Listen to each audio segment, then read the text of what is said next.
Hi hello, new year ആയിട്ട് ചെറിയൊരു പർച്ചേസിന് വേണ്ടി ഇറങ്ങിയാണ് കേട്ടോ. ഞങ്ങളുടെ ജോർജേറ്റിന്റെ ബ്രദറിന്റെ മോളുടെ കല്യാണമാണ്. എവിടെയാണ് പോയത്, എത്ര കടയിൽ കയറി എന്നുള്ളതിന്റെ ഡീറ്റെയിൽ ആയിട്ടുള്ള ഒരു കഥയാണ് കേട്ടോ ഇത്. ഇമ്മിനി വലിയ കഥയാണ്. രാവിലെ ഞങ്ങൾ പോയിട്ട് ഞങ്ങൾ ഒരു ഉച്ചയായപ്പോഴാണ് ഷോപ്പിങ്ങിനും കാര്യമൊക്കെ ഇറങ്ങിയത്.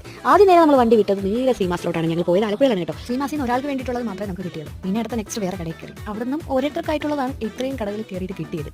ലാസ്റ്റ് പരാഗ് ഫാഷനിൽ ചെന്നിട്ട് പരാഗ് ഫാഷനിൽ അത്യാവശ്യം നല്ല മെറ്റീരിയൽ കളക്ഷൻസ് ഒക്കെ ഉണ്ട്. നമ്മൾ വിചാരിക്കുന്ന മോഡലിൽ കിട്ടും. എന്നിട്ടും നമ്മുടെ ചേച്ചിക്ക് അവിടെ നിന്ന് കിട്ടിയില്ല. ചേച്ചിക്ക് ഒത്തിരി കട അലഞ്ഞു കഴിഞ്ഞിട്ടും ചേച്ചിയുടെ മനസ്സിന് ഇണങ്ങിയ കളറും ഇണങ്ങിയ മോഡലും ഇഷ്ടപ്പെട്ടില്ല. ലാസ്റ്റ് കാത്തിരുന്ന് ചാച്ചൻ ചോദിച്ചു എന്തുവാടെ എപ്പോഴെങ്കിലും കഴിയുമോ എന്ന്. അങ്ങനെ ഞങ്ങൾ നേരെ വണ്ടി വിട്ടത് ലാറോസിലാണ്. അവിടെ ചെന്നിട്ടാണെങ്കിൽ തല കറങ്ങുന്ന രീതിയിൽ അവിടെ പോയ മാർക്കറ്റ് എടുത്ത് നേരെ വീട്ടിലോട്ടാണ് കേട്ടോ പോയത്. വൈകിട്ടാറ് മണി പിറ്റേ ദിവസം ഇറങ്ങി വീണ്ടും. അത് നമ്മുടെ ചേർത്തലയിലാണ് പോയത്. ചേർത്തല ചിക്കൂസിലാണ് ഞങ്ങൾ കയറിയത്. അവിടെ ചെന്നപ്പോൾ നമ്മൾ എങ്ങും കാണാത്ത മോഡലിലുള്ള മെറ്റീരിയൽസ് ആയിരുന്നു കേട്ടോ.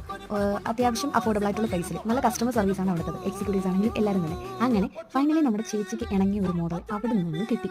കുറേ നേരം അവിടെയൊക്കെ ചുറ്റിപ്പറ്റി നിന്നെങ്കിലും ഞങ്ങൾക്ക് ഇഷ്ടപ്പെട്ട ഒരു സാധനം അവിടെ നിന്ന് കിട്ടി. അങ്ങനെ അവൻ അങ്ങ് പൊക്കി. അങ്ങനെ 101 കട സക്സസ്ഫുൾ ആയ സന്തോഷത്തിൽ ഞങ്ങൾ അവിടെ നിന്ന് ഇറങ്ങി. അപ്പോൾ എന്തായാലും നെക്സ്റ്റ് വീഡിയോ കാണുമായിരിക്കും.